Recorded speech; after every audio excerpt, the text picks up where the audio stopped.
Congratulations, the seller has accepted your offer. So what's the next steps in the transaction? So the next thing you're going to do is deposit the earnest money. We'll be sending you an email with the contact information to the escrow department, and you'll go ahead and either send a check, drop off a check, or wire the money into the escrow company. You need to do that typically within 2 days of mutual acceptance, unless your contract says something different. Sometimes it's 1 day.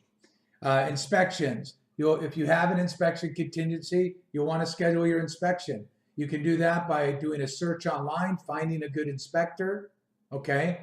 And then letting us know, because we're going to have to schedule that with the seller, and typically one of our agents is going to need to be there. You have a timeline, remember, that you have to do this within. So we'll want to go ahead and do that fairly quickly. Then we're going to have another negotiations typically with the seller that will ask for repairs or credits. Remember, during this time frame, you're the only one, the buyer's the only one that can back out of the transaction. So we're typically going to ask for some kind of repairs or credits from the sellers. We'll handle the negotiations with you, and then once we come to terms on that, we'll be on to the next step of the transaction. If you are buying new construction, remember, it's a limited inspection contingency, so it's not your subjective approval of the property. It's limited. That means you can do an inspection and ask for repairs, but it's not like a normal sale.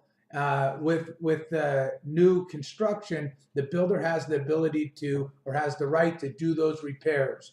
A regular sale, you can back out of the transaction. In a new construction, it's a limited contingency, and you typically can't without risking your earnest money during the inspection contingency. If you want to know more about that, obviously let us know. Next step, obviously you're applying for your loan. Typically you'll want to do this within 5 days. Once you apply for your loan, if you decide to change lenders after that 5-day period, please let us know so we can notify the listing agent, ideally before you make the change. If you make that change afterwards, after that 5 days, you could be risking removing your financing contingency. On the fourth item, your commission rebate, this is something that you're going to want to take care of fairly quickly. Most of our clients use it to pay towards closing costs. They pay down the principal of their loan, take it off the price of the home, or they take a check after closing, or they use a combination of all four. If you're using it towards closing costs, which most of our clients do because it's money out of your pocket, when you buy a home, you have to pay for closing costs. They'll typically get an amount from their lender on how much the closing costs are. Then let us know. We'll provide the lender, escrow, and you with the required paperwork.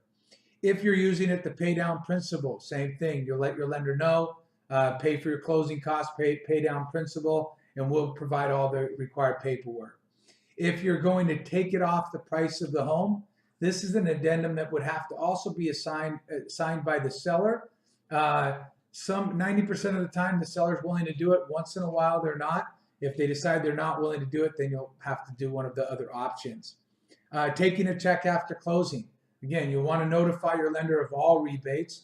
Let your lender know, hey, I'm taking a rebate after closing, and in that situation you'll get a check within 2 days after closing.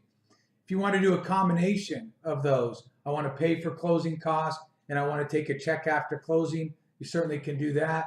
And you'll do that by, again, providing us the loan closing cost, and then we'll provide you a check after closing, again, letting your lender know what is going on. Always, you'll need to go ahead and notify your lender. We don't. When it comes to escrow, after we work with your lender in escrow to get all the paperwork to escrow, after that point, the next step, escrow will call you for a signing appointment. You'll go in, sign your documents. We'll review the preliminary settlement just like you will. You'll go in, you'll sign the closing documents, and then around 3 or 4 that day, assuming you don't have a rent back agreement where you've let the seller stay in the home after closing, assuming you don't have that, you'll get your keys around 3 or 4 that day. I hope that helps. Have a great day, and looking forward to the transaction.